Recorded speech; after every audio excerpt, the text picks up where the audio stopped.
You, John Fitzgerald Kennedy, do solemnly swear. I, John Fitzgerald Kennedy, do solemnly swear. That you will faithfully execute the office of President of the United States. That I will faithfully execute the office of President of the United States. And will, to the best of your ability. And will, to the best of my ability. Preserve, protect, and defend the Constitution of the United States. Preserve, protect, and defend the Constitution of the United States. So help you God. So help me God.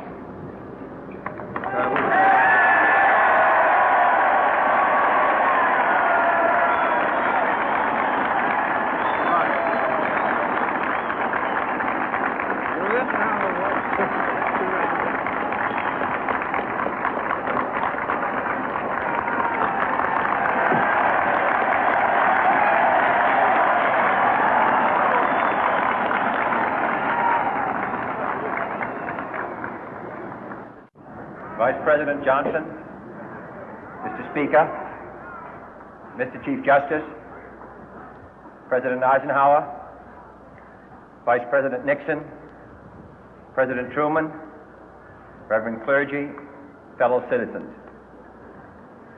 We observe today not a victory of party, but a celebration of freedom, symbolizing an end as well as a beginning, signifying renewal as well as change. For I have sworn before you and Almighty God the same solemn oath our forebears prescribed nearly a century and 3/4 ago.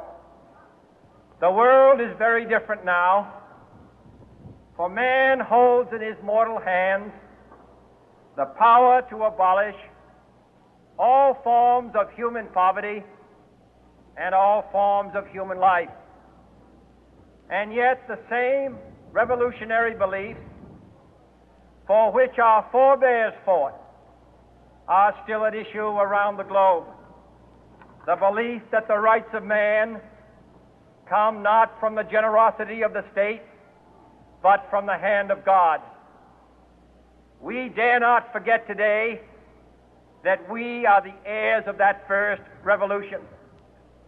Let the word go forth from this time and place to friend and foe alike that the torch has been passed to a new generation of Americans born in this century, tempered by war, disciplined by a hard and bitter peace, proud of our ancient heritage, and unwilling to witness or permit the slow undoing of those human rights to which this nation has always been committed and to which we are committed today at home and around the world.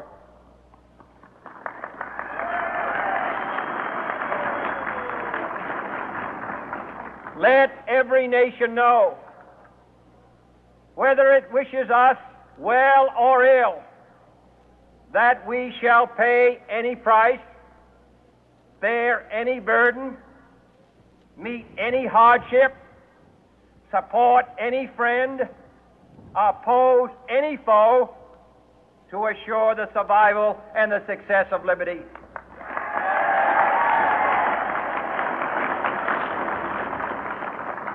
This much we pledge and more. To those old allies whose cultural and spiritual origins we share, we pledge the loyalty of faithful friends.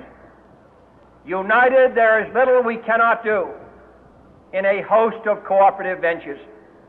Divided, there is little we can do, for we dare not meet a powerful challenge at odds and split asunder.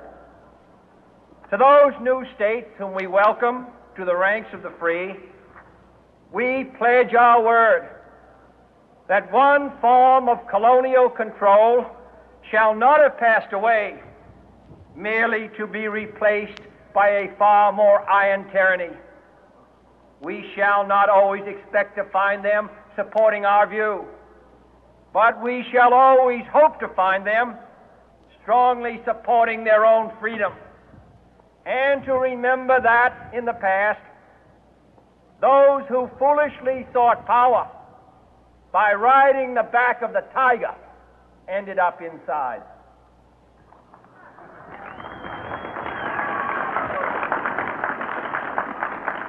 To those people in the huts and villages of half the globe struggling to break the bonds of mass misery, we pledge our best efforts to help them help themselves for whatever period is required, not because the communists may be doing it, not because we seek their votes, but because it is right.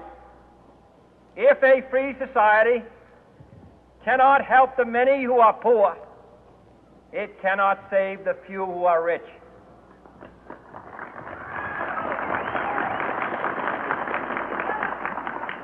To our sister republics south of our border, we offer a special pledge to convert our good words into good deeds, in a new alliance for progress, to assist free men and free governments in casting off the chains of poverty. But this peaceful revolution of hope cannot become the prey of hostile powers. Let all our neighbors know that we shall join with them to oppose aggression or subversion anywhere in the Americas. And let every other power know that this hemisphere intends to remain the master of its own house.